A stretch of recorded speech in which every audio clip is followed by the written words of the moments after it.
नमस्कार दोस्तों, आशा करता हूं कि आप सभी अच्छे होंगे। तो आज मैं फिर से एक नई कहानी लेकर आया हूं। आज की कहानी सिर्फ 18 प्लस उम्र के लोगों के लिए है। छोटे बच्चे दूर रहें, पूरी कहानी सुने और हमारे साथ बने रहें केडी स्टूडियो की भूतिया कहानी यूट्यूब चैनल पर। तो चलिए कहानी की ओर बढ़ा जाए। रविवार की दोपहर, कामकाज से छुट्टी, पटल की सब्जी, कोमल मेमने का मसालेदार झोल जिसमें छोटे छोटे नरम नरम आलू और अंत में कच्चे आम की मीठी तीखी चटनी के साथ भरपेट भोजन करके मैं सोने चला गया। अचानक फोन की घंटी बजी। मैंने गुस्से में फोन उठाया। क्या आप गोपाल ताल्लुकदार बोल रहे हैं? हाँ बोल रहा हूं, मैं डॉक्टर परेश बोल रहा हूं। आपके दादाजी की हालत बहुत खराब है, जल्दी से आ जाइए। कभी भी। डर के मारे मैं कांप उठा। क्या दादाजी की तबीयत इतनी खराब हो गई है? आखिर क्यों ना हो, उम्र भी तो कम नहीं, करीब 90 साल। यह डर तो हमेशा से था, लेकिन मैंने इसे कभी स्वीकार नहीं किया। पर आज वो कठोर सच्चाई मेरे सामने आ खड़ी हुई। मेरी दोपहर की नींद का नशा पल भर में उड़ गया। मैंने जल्दी से कहा, डॉक्टर साहब आप जो भी करें, लेकिन दादाजी को कुछ होने मत दीजिए, मैं तुरंत आता हूं। पर दादाजी बार बार कह रहे हैं कि आप कल ही आइए, रात को आने से मना कर रहे हैं। जानता हूं, वो दादाजी का एक डर है। मैं आ रहा हूं। मैंने फोन रख दिया और तुरंत एक बैग में कुछ दिनों के कपड़े, जरूरी सामान रख लिया। मैंने मैनेजर को बता दिया कि कुछ दिन मैं नहीं आ पाऊंगा और उसने सब संभालने का जिम्मा लिया। फिर मैं बाहर निकला और सड़क पर खड़ा होकर हाथ दिया कि कोई गाड़ी रुक जाए। आखिरकार एक पीली टैक्सी आकर रुकी। मैं उसमें बैठ गया और बोला, एस्प्लेनेड, वहां जाना है जहां से लंबी दूरी की बसें चलती हैं। मैंने खिड़की का शीशा नीचे किया और शहर को धीरे धीरे चलते हुए देखा। शहर में 7 साल से हूं। दादाजी ने मुझे गांव से भेजा था ताकि मैं यहां काम कर सकूं और खा पी सकूं। शहर में व्यापार बढ़ाने की जिम्मेदारी दादाजी ने मेरे कंधों पर डाली थी। मेरा कोई सगा संबंधी नहीं है, न माता पिता, न भाई बहन। वे सब तो थे, लेकिन एक शादी भी हुई थी, पर फिर पत्नी अचानक नदी में डूब कर मर गई। इसके बाद दादाजी ने मुझे शहर भेज दिया और गांव जाना कम ही हो पाया। अगर जाता भी तो सुबह जाके शाम तक लौट आता। गांव में रहना मुझे अच्छा नहीं लगता था और वैसे भी दादाजी मुझे वहां नहीं रुकने देते, खासकर रात में। सच ही तो है, उस सुदूर गांव में कुछ भी तो नहीं है। हमारे पूर्वजों का कभी वहां जमींदारी हुआ करती थी, अंग्रेजों के समय में। होश संभालने के बाद से देखा, उस दौलत का वैभव अब नहीं रहा, लेकिन गांव में दादाजी का बहुत मान था। हमारे पास एक बहुत बड़ा घर था, महल जैसा। उसका ज्यादातर हिस्सा टूट गया था, पर दादाजी ने उसे दोबारा बनवाने की कोशिश भी नहीं की। आखिर किसके लिए बनाते? एक एक कर सब लोग मरते गए। अब बस मैं और दादाजी बचे हैं। ये पुराने समय के इंसान हैं, अभी भी मुझे चिट्ठियां लिखते हैं, नई तकनीक का प्रयोग नहीं करते। सप्ताह में एक बार फोन पर बात होती है, हर रविवार रात को। काफी सालों तक गांव के मामलों में दादाजी का ही फैसला आखिरी होता था। अब वहां कोई और आ गया है, लेकिन किसी भी समस्या में लोग सबसे पहले दादाजी के पास ही जाते हैं। पिछले हफ्ते ही दादाजी कह रहे थे, समझता है गोपाल, गांव में सब कुछ बदल रहा है, सब शहर की ओर जा रहे हैं। गांव में अब कुछ नहीं बचा। शहर में पैसा है, वही पकड़ना पड़ेगा तुझे हमारे कपड़े के व्यापार को और बड़ा करना है। गोपाल, ये मेरा नाम है। गांव में हमारे कपड़े का व्यापार है, पर शहर में मुनाफा कहीं ज्यादा है। पास के गांवों से सस्ती साड़ियों को खरीदता हूं और उन्हें यहां मनहगे दाम पर बेचता हूं। शहर के भोले लोगों को बातें बनाकर साड़ियों को कई गुना कीमत पर बेचता हूं। मैंने अपने व्यापार में चालाक लड़के लड़कियों को रखा है जो ग्राहक को बड़ी सफाई से बेवकूफ बना देते हैं। उन्हीं लड़कियों में से अधिकतर मेरे साथ समय भी बिताती है। अब लगता है शादी न करना सही ही हुआ, और यह भी एक वजह है कि मुझे गांव में खासकर रात में रहना पसंद नहीं है। अचानक एक झटका लगा और टैक्सी रुक गई। ड्राइवर कहता है, साहब पहुंच गए। ड्राइवर की आवाज पर मैंने ध्यान दिया। पुरानी यादों में खोए खोए मैं भूल गया था कि मुझे गांव जाना है। अगर आज नहीं जाता तो रात को सुनंदा के साथ समय बिताता। उफ, दादाजी की हालत और खराब हो सकती थी। लेकिन आज रविवार ही क्यों? रविवार और ये ज्येष्ठ महीना, आज का दिन कौन सा है? मैं ड्राइवर से पूछता हूं, भाई आज का दिन क्या है? किस तारीख को कौन सा दिन है? बंगाली, अंग्रेजी तारीख तो मुझे भी याद नहीं, अपने फोन में देखना पड़ेगा। और आप बंगाली तारीख पूछ रहे हैं? जल्दी उतरे साहब, ज्यादा बातें मत कीजिए और भाड़ा चुकाइए। मैंने खुद को समझाया, नहीं नहीं, ये सब मेरे भ्रम है, ये सब गलतफहमी है। और वैसे भी दादाजी की तबीयत खराब है। डॉक्टर ने जैसे कहा, मुझे जाना ही पड़ेगा। आखिर दादाजी के जीवन में मेरे अलावा और कोई नहीं है, और मेरे जीवन में भी दादाजी ही हैं। अगर वे चले गए तो मैं बिल्कुल अकेला हो जाऊंगा। नहीं, मुझे जाना ही होगा। शहीद मीनार के पास से मैंने बस पकड़ी। अब मुझे करीब 1.5 घंटे का सफर तय करना होगा। फिर महाकाल गांव में उतरकर नदी पार करनी होगी। उस पार उतरकर मैं 5 कुआं गांव पहुंचूंगा। वहां से 4 किलोमीटर अंदर जाना पड़ेगा। वहां हमारा गांव है, सुवर्ण चंपा गांव। नाम बहुत सुंदर है, लेकिन गांव में अभी तक शहर का कोई लुभावना हिस्सा नहीं पहुंचा। रात के समय वहां लोग हाथ में लालटेन या टॉर्च लेकर ही आते जाते हैं। साइकिल चलाते हैं तो उसके आगे की लाइट जलती रहती है। अब तक वहां सड़क पक्की नहीं हुई, बरसों से बन रही है, लेकिन कब बनेगी पता नहीं। वहां अभी भी मिट्टी की सड़कें ही हैं। दिन में फिर भी पैदल या वैन मिल जाती है, लेकिन रात को कुछ नहीं मिलता। वहां रात के वक्त सिर्फ पैदल ही भरोसा है। गांव के भीतर अभी भी शादियों में दुल्हन पालकी में आती है। उस गांव में जाकर ऐसा लगता है जैसे वक्त 30-40 साल पीछे चला गया हो। फोन का सिग्नल तो है, लेकिन इंटरनेट बहुत कमजोर रहता है।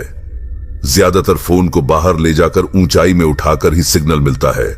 और बारिश आ जाए तो कहने की जरूरत नहीं, मिट्टी की सड़कों पर इतनी कीचड़ हो जाती है कि कोई भी वाहन, यहां तक कि साइकिल भी रुक जाती है। समय लगभग 3:30 बजे है। दोपहर की धूप तेज है। गर्मियों का मौसम है। सूरज लगभग 7 या 7:30 बजे ढलेगा। मैं सोच रहा हूं कि दिन की रोशनी खत्म होने से पहले ही घर पहुंच जाऊंगा। बस में बैठते ही टिकट के नंबर से अपनी सीट मिलाकर बैठ गया। एक बार फिर से गांव में फोन मिलाया। पता नहीं दादाजी अब कैसे होंगे। कोई आवाज नहीं आई।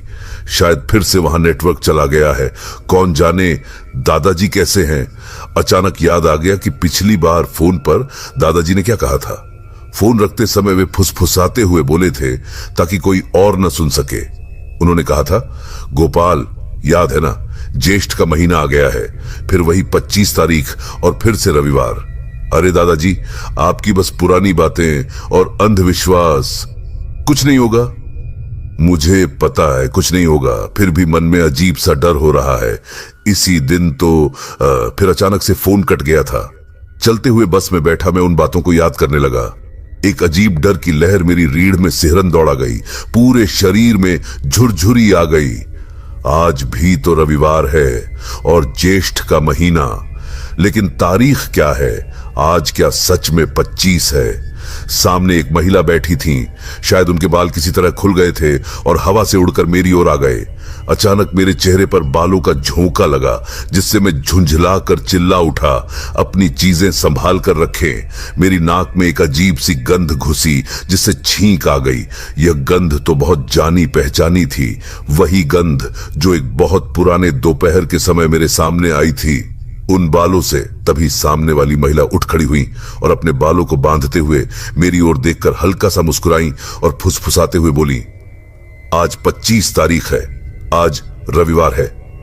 फिर वे बैठ गई। मैं आश्चर्यचकित होकर खड़ा रह गया। उनसे पूछा, अरे आपने क्या कहा? पास में बैठे एक सज्जन मेरी ओर गुस्से से देखकर बोले, आप ठीक हैं? मेरी पत्नी गूंगी है, वह बोल नहीं सकती। ललकिन पर उन्होंने तो, कंडक्टर को बुलाऊं, आपको बस से उतार दूंगा। मैं चुपचाप बैठ गया। ये सब क्या हो रहा है? क्या मुझे वहां नहीं जाना चाहिए? तभी अचानक मेरी जेब में रखा मोबाइल जोर से बज उठा। फोन उठाते ही, आप कितनी दूर हैं? आपके दादाजी की हालत बहुत खराब है। मैं बस में हूं। दादाजी को जैसे भी हो, बात पूरी होने से पहले ही फोन कट गया। अब मैं कहीं और नहीं देख रहा हूं। मेरी यात्रा में करीब 40 मिनट और बचे हैं। मेरी आंखों के सामने 5 साल पहले की घटना का दृश्य उभर आता है। वह भी एक रविवार था और वह भी 25 तारीख थी। मेरी पत्नी उस समय 4 महीने की गर्भवती थी। गांव में उसकी देखभाल के लिए उसे मां पिताजी गांव ले गए थे। हमारे घर के पीछे 2 विशाल तालाब थे। एक तालाब में स्नान किया जा सकता था।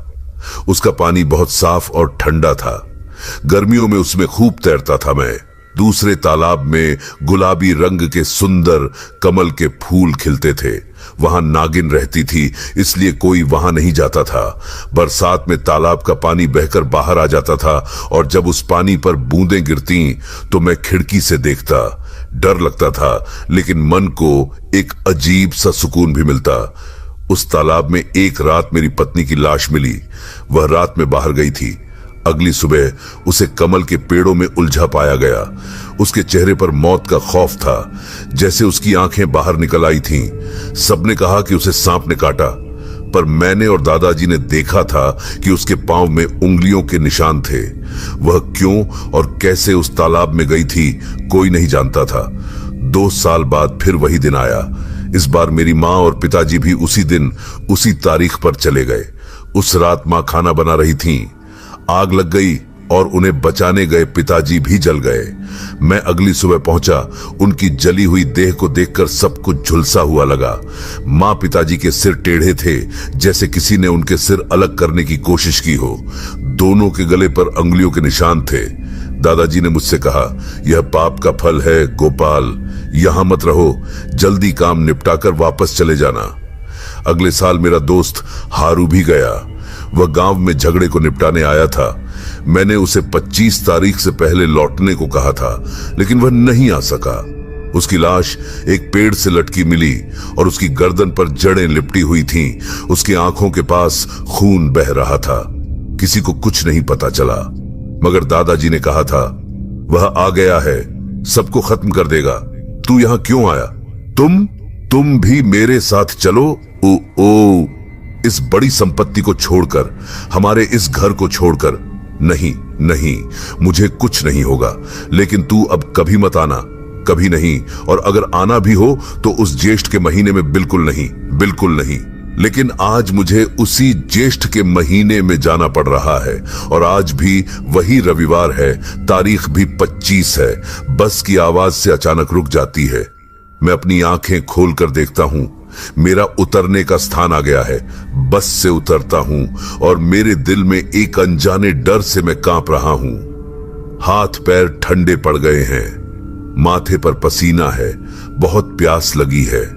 मैं पास के एक चाय मूड़ी की दुकान पर जाकर पानी का जग खींचकर खूब सारा पानी पीता हूं। मेरी आंखें और चेहरा शायद डर के कारण पीले पड़ गए थे। दुकानदार मेरी ओर देखकर पास आकर पूछता है, बाबू ठीक हैं आप?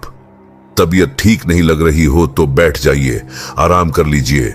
बिना कुछ कहे मैं वहां से निकल जाता हूं। सूरज ढलने से पहले पहुंचना है, चाहे जैसे भी हो। डॉक्टर बार बार कह चुके हैं कि दादाजी की हालत बहुत खराब है। नदी पार करने के लिए मैं नाव में बैठता हूं। अचानक बीच नदी में नाव जोर से हिलने लगती है। चारों तरफ से मल्लाह चिल्लाते हैं, संभालो, तूफान आ रहा है, सब लोग पकड़ लो। तूफान? कहां तूफान? सामने आसमान बिल्कुल साफ है। पीछे मुड़कर देखता हूं, पीछे का आसमान घने काले बादलों से ढक गया है। वो काले बादल अपने भयानक रूप में हमारी नाव की ओर बढ़ते आ रहे हैं। बादलों के बीच से बिजली की चमक दिखाई दे रही है। मैं अपने आप से कहता हूं, सपो, ये अब क्या मुसीबत आ गई? क्या मैं पहुंच पाऊंगा? पानी में बड़ी बड़ी लहरें उठने लगती हैं। ठंडी ठंडी हवा हमें छूकर निकल जाती है। नाव इन सब के बीच भी तेजी से आगे बढ़ रही है। 5 मिनट बाद मैं नाव से उतरता हूं। यह है 5 अक्कुआं गांव। किसी समय यहाँ 5 विशाल कुएं थे, लेकिन अंग्रेजों ने सब तोड़ दिए। उन कुओं में स्वतंत्रता सेनानी छिपा करते थे। जल्दी से कदम बढ़ाता हूँ, एक भी रिक्शा या तांगा नहीं दिखता। किसी का इंतजार करना भी नहीं है। 4 किलोमीटर की दूरी है, पैदल ही पार कर लूंगा। बारिश आने से पहले ही पहुंच जाऊंगा और जो हवा चल रही है वह बादलों को उड़ा ले जाएगी। सोचकर मैं तेजी से चलने लगता हूँ। गांव का रहने वाला हूँ और इस तरह के कच्चे रास्तों पर चलने की आदत है। लगभग 10 मिनट बीत चुके हैं। भले ही देश के कई हिस्से स्मार्ट सिटी बन रहे हों, लेकिन इस गांव तक वह सुविधाएं अभी तक नहीं पहुंची हैं। आधुनिकता आने में शायद यहाँ 10 साल और लग जाएंगे। बादल मानो मेरा पीछा कर रहे हैं। अब मेरे सिर के ऊपर घना अंधेरा छा गया है। घड़ी देखता हूं, अभी 5:40 हुए हैं। दिन की रोशनी खत्म हो गई है। घने काले आसमान में एक उदास रोशनी चारों ओर फैली हुई है। मैं कच्ची राह पर चलता जा रहा हूं। सड़क पर कोई नजर नहीं आता। आमतौर पर इस समय गांव के लोग घर लौट आते हैं और आज तो आसमान का अंधेरा भी है। सभी पहले ही घर में दुबक गए होंगे। गांव के घर भी दूर दूर हैं। दूर से कुछ घरों में लैंप या लालटेन की रोशनी जलती दिखती है। कहीं शंख बज रहे हैं, कहीं घंटियां। गायों की ममत्व भरी आवाजें सुनाई देती हैं। पेड़ों पर बैठे पंछी अचानक किसी डर से चिल्लाकर पंख फड़फड़ाते हुए उड़ जाते हैं। तभी तेज हवा चलने लगती है और चारों ओर धूल का बवंडर उठ जाता है। शरीर पर भारी भारी बूंदें गिरने लगती हैं। धूल भरे तूफान के बीच कोई मेरे कानों के पास धीरे से फुसफुसाता है, भूख, बहुत भूख लगी है, भूख। डर के मारे मैं आसपास देखता हूं, कोई नहीं है। तो फिर मेरे कानों में कौन सन्न हो जाता हूं। मेरी धड़कनें तेज हो जाती हैं, इतनी तेज कि मैं उन्हें साफ साफ सुन सकता हूं। अचानक पूरी प्रकृति शांत स्थिर हो जाती है। कहीं कोई आवाज नहीं है। अपनी सांसों की आवाज भी कानों में साफ साफ सुनाई दे रही है। इतनी खामोशी मैंने कभी महसूस नहीं की थी। पूरी दुनिया में जैसे कोई नहीं है, बस मैं अकेला हूं। मैं तेजी से कदम बढ़ाता हूं, फिर लगभग दौड़ने लगता हूं। फिर बड़ी बड़ी बूंदें शरीर पर गिरती हैं। तभी तेज आवाज के साथ आसमान से मूसलधार बारिश गिरने लगती है। चारों ओर अंधेरा हो जाता है। मैं तेजी से दौड़ने लगता हूं। अंधेरा, हर ओर अंधेरा घिरने लगा है। पानी के बीच से एक हाथ मेरी ओर बढ़ रहा है, जैसे मुझे पकड़ना चाहता हो। कौन? मैं चिल्लाता हूं, लेकिन मेरे गले से बस एक कमजोर आवाज निकलती है। कुछ न सोचते हुए, सब कुछ भूलकर मैं पूरी ताकत से घर की ओर भागता हूं। अंदर से डर के मारे कांपता हूं। सारा शरीर थक चुका है, पर फिर भी मैं आगे बढ़ता हूं। घर के अंदर मुझे सुरक्षित स्थान मिलेगा, मुझे यकीन है। दौड़ते दौड़ते आखिरकार मैं अपने घर को देखता हूं। तेज बारिश में अचानक घर का पिछला हिस्सा ढह जाता है। मेरी आंखों के सामने सब कुछ हो रहा है। पूरे घर में कहीं रोशनी नहीं है। इतना अंधेरा क्यों? और डॉक्टर, वह कहां है? फिर मेरे मन में गूंजता है, भूख, बहुत भूख लगी है। भागते हुए मैं घर के अंदर दाखिल होता हूं, हाँफ रहा हूं। तभी अचानक कोई मेरे कंधे पर हाथ रखता है। मैं चीख उठता हूं, पीछे मुड़कर देखता हूं और कहता हूं, कौन? फिर डर के मारे पीछे हटकर मैं फर्श पर गिर जाता हूं। मेरे सामने दादाजी खड़े हैं, पूरी तरह स्वस्थ। हैरान होकर मैं पूछता हूं, दादू, तुम ठीक हो? तुम्हें कुछ नहीं हुआ? तुझे याद है गोपाल, वो बहुत पहले क्या हुआ था? याद है? मुझे कुछ नहीं पता दादू, मुझे कुछ भी नहीं पता। उस दिन पास वाले घर में कोई नहीं था। घर के लड़के सभी खेत में काम करने चले गए थे। घर में सिर्फ सुभल की नई ब्याह कर लाई हुई पत्नी कुसुम ही थी। शादी को 7 महीने ही हुए थे। तू और हारू दोनों ही छत के चबूतरे से उसे देख रहे थे। तेरी माँ बाप भी उस दिन बाजार गए थे। उस समय सुनसान दोपहर में वह लड़की अकेले तालाब में स्नान कर रही थी। उसकी गठीली काया, भीगा हुआ शरीर, नवयौवन की उस लड़की को देखकर तुम दोनों अपने आप को संभाल नहीं पाए। हारू घर के अंदर जाकर छिप गया। तू तालाब में तैरकर उस जगह पहुंच गया जहां वह स्नान कर रही थी और उसके पैर पकड़कर खींच लिया। वह डर के मारे जल्दी से घर चली गई। हारू ने डरी सहमी लड़की को भीगे कपड़ों में घर के अंदर आते ही पकड़ लिया। फिर तुम दोनों ने मिलकर एक एक करके उस पर हमला किया। हारू ने उसका मुंह बांध दिया ताकि उसकी चीखें बाहर न जा सकें। तुम्हारी हैवानियत से वह बेहोश हो गई। तुम लोगों ने सोचा कि वह मर गई और डर के मारे उसे छोड़कर चले आए। तुमने मुझे आकर बताया था। मैंने तुम्हें खूब डांटा था और शहर जाने के लिए कहा था, वहां 1 महीने रहने को कहा था। तुम्हारे चले जाने के घंटे भर के अंदर उसके बाद का घटनाक्रम तुम लोग नहीं जानते। मैं उस लड़की के घर गया और अधमरी लड़की के साथ फिर उसे उठाकर अपने घर ले आया। पद्म तालाब में उसे डुबो दिया था, लेकिन वह फिर भी नहीं मरी, तड़प रही थी। उसकी गर्दन में फंदा डालकर उसे उसी बड़े पेड़ से लटका दिया। उस समय तेरे मां बाप आ गए। उन्होंने मुझे देख लिया। मैंने उन्हें चुप रहने के लिए कहा, वरना उन्हें घर से निकाल देने की धमकी दी और कहा कि सारा दोष उन पर डाल दूंगा। गांव वाले मेरा सम्मान करते थे, इसलिए वे भी चुप हो गए। लड़की को पेड़ पर लटकाने के बाद भी वह नहीं मरी। तब मैंने उसे आग में जला दिया था। आखिर में हफ्ते भर के अंदर उस घर के सभी लोगों को मैंने अपने आदमियों से खत्म करवा दिया था। सुभल असल में समझ गया था कि उस दिन उसकी पत्नी के साथ क्या हुआ था। उस बिस्तर पर तेरे हाथ का कड़ा गिरा था और बिस्तर पर खून के धब्बे भी थे। मैं और तुम दोनों यह नहीं समझ पाए थे कि उस समय वह लड़की 4 महीने की गर्भवती थी। उसके साथ साथ उसके पेट के बच्चे को भी हमने। मैं खड़ा हुआ और दादाजी से पूछा, लेकिन आप आज ये सब बातें, और आपको क्या हो गया?